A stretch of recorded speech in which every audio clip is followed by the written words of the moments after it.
2002 Toyota Tundra. My fuel door lock assembly's broke. Basically the key part works, but basically the little black lever on this inside piece that holds it in place broke off. It goes right here and just locks it.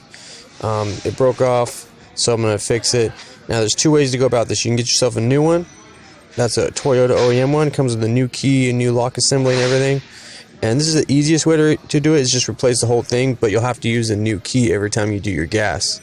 I'm going to try to put this new black part on my old one so I can keep my old key for the gas. Basically, all you got to do is just take this spring off and then just move the little black arm to the other one. Not that big a deal, actually. Yeah, this little black arm isn't sold separately, I don't think. But basically, if you wanted to replace the whole thing, it's real easy. All you do is lift this clip up, just pull this up. This pulls up, and then this lock assembly will come right out. Very simple. Your new one would go in, and then you just put your clip back in place, and then with your new key and everything, you'd be good to go.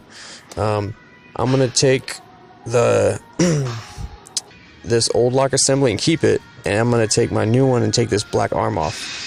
So basically, all you really got to do is get the spring off, and then you can get the black arm off. And I'm going to switch my new spring over to my old one. And when you put this on, just put it on the same way it was on the other one.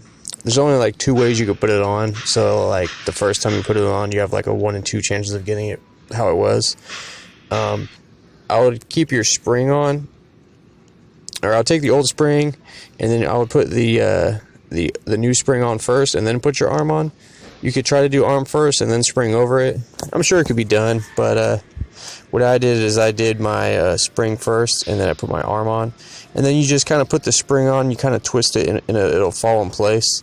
And then just kind of hold your lock and use the key to make sure that it functions correctly. Basically, you just want the spring to kind of have its two little hooks on the sides of this opening. So once you got that set up, you could just put this in. It goes this way here, so the arm is pointing upwards, and the opening on the key lock assembly is towards the bottom. And then you put this guy in, and that's about it. Also, while you have the lock assembly off, it's a good idea to put some graphite lock fluid in it while you got it off. But yeah, now it works. Test it out, and that's it, guys.